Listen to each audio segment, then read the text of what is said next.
Friends, smart education में आपका स्वागत है। आज हम लोग आरएमएस की बुक का वॉल्यूम एंड सरफेस एरिया करने वाले हैं। ठीक है, कल मैंने आपको एरिया एंड पैरामीटर कराया था। एरिया क्या होता है, मतलब आपको ये याद तो होगा ही कि एरिया और पैरामीटर क्या होता है, पर मैं फिर भी आपको रिकैप कराती हूँ क्योंकि वो चीज है ना, इसमें उससे आपको ना आसानी होगी कि वॉल्यूम क्या होती है। ठीक है, मान लो हमारे पास एक बॉक्स है, इस बॉक्स के अंदर कितना भी एरिया कवर हो रहा है ना, मतलब कितना भी सरफेस अगर इसमें कवर हो रहा है वो हमारे पास क्या होता है, एरिया। और जिसकी साइड की चीजें होती है वो हमारे पास क्या होता है, इसका पैरामीटर, इसका सम होता है साइड की चीजों का। अब सेम चीज हमें बॉक्स से बनाना है, बट क्या किसमें, 3D डायमेंशन में।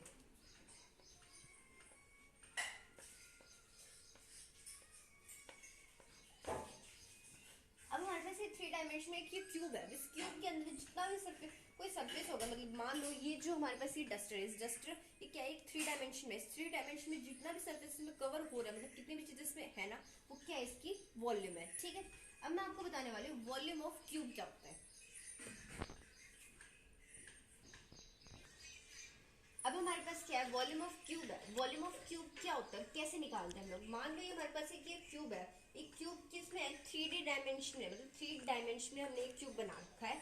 अब यहाँ से हम लोग इसकी एक साइड लेंगे जो कि ए है, यहाँ से एक साइड लेंगे ए है, और यहाँ से एक साइड लेंगे ए है। ठीक है, इन सभी साइडों को हम लोग जब करेंगे ना, तो हमारे पास ए क्यूब इसका फॉर्मूला निकलेगा, और क्यूब के पीछे हम लोग हमेशा यूनिट लगाएंगे इसमें, वॉल्यूम ऑफ क्यूब में। ठीक है, अब मैं इसी में ही आपको ना ये बताती हूँ कि हमारे पास इसका सरफेस एरिया क्या होगा।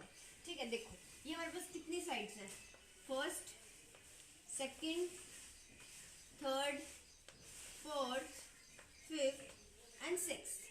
अब याद करो कि मैंने आपको एक बार बताया था कि जो इसका सरफेस एरिया होता है उसका फॉर्मूला क्या होता है, ए स्क्वायर, मतलब ए स्क्वायर में इसको हम लोग लेते हैं। ठीक है, तो हम लोग क्या करेंगे, इसकी साइड कितनी है, 6 है।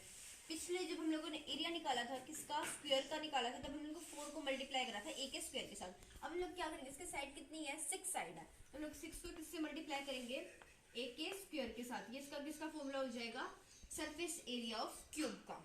ठीक है, अब हमारे पास क्या है, वॉल्यूम ऑफ क्यूबॉइड है। मैंने यहाँ पे एक क्यूबॉइड बनाया है, दिखने में थोड़ा अच्छा नहीं लग रहा, पर जैसा भी है ठीक है, हम लोग काम चला लेंगे। ये हमारे पास क्या है, ये हमारे पास लेंथ है, ये ब्रेथ है, और यहाँ की जो ऊपर की चीज है वो हाइट है। मैंने आपको एक बार बताया था कि जो भी चीज ऐसे ही गिरा होता है ना, मतलब ये जिस, मतलब मान लो ये ऐसे ना, ये इसकी हाइट होती है। ठीक है, मैंने पिछली वीडियो में आपको झूले का बताया था, इसमें हम लोग क्या कर रहे हैं, ये हाइट है हमारे पास। ठीक है, अगर हमें वॉल्यूम ऑफ क्यूबॉइड निकालना है तो सिंपल से तरीका है, हम लोग इस लेंथ को ले लेंगे, ब्रेथ को ले लेंगे और हाइट को ले लेंगे, और इन तीनों को हम लोग क्या कर लेंगे, मल्टीप्लाई कर लेंगे, और मल्टीप्लाई करने के बाद क्या आ जाएगा, वॉल्यूम ऑफ क्यूबॉइड आ जाएगा। ठीक है, अब मैं आपको इसका सरफेस एरिया बताती हूँ।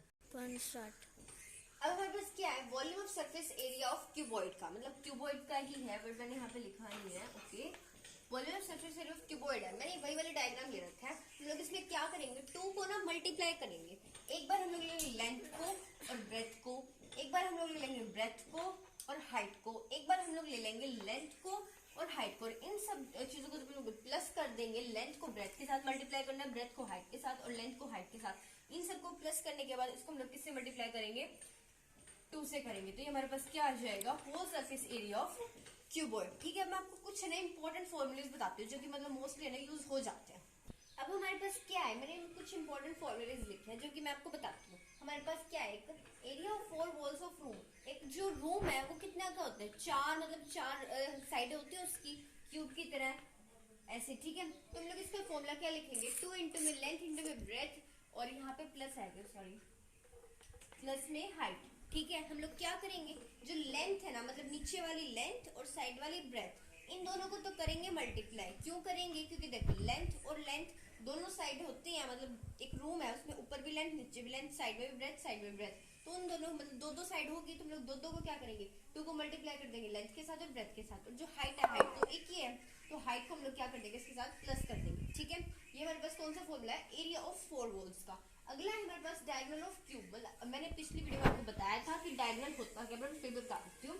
एक क्यूब है, इसके बीच में जितने भी इंटरसेक्शन के पॉइंट, मतलब यहाँ पे ये, मतलब इन दो का पॉइंट का क्या है, ये डायगोनल है, इस दो का ये डायगोनल है। ठीक है, डायगोनल ऑफ क्यूब क्या होता है, a√3। ठीक है, a√3 क्या होता है, इसका डायगोनल होता है। अगला है हमारे पास डायगोनल ऑफ क्यूबॉइड। क्यूबॉइड का अगर निकालना तो सिंपल सी बात है, लेंथ का स्क्वायर ले लेंगे, ब्रेथ का स्क्वायर ले लेंगे और हाइट का स्क्वायर ले लेंगे। जब इन सब का स्क्वायर करने के बाद इसका स्क्वायर रूट करेंगे तो हमारे पास क्या आ जाएगा, डायगोनल ऑफ क्यूबॉइड। लेंथ का स्क्वायर, ब्रेथ का स्क्वायर और हाइट का स्क्वायर। इस वीडियो में हमारे पास बस मतलब यही था, मतलब ये चैप्टर इतना यहीं पे कंप्लीट हो चुका है। अब मैं आपको ना कल इस वीडियो मतलब कल मैं इन सभी क्वेश्चंस की एक प्रैक्टिस शीट भेजूंगी जो कि आपको करनी है। Thank you for watching my video.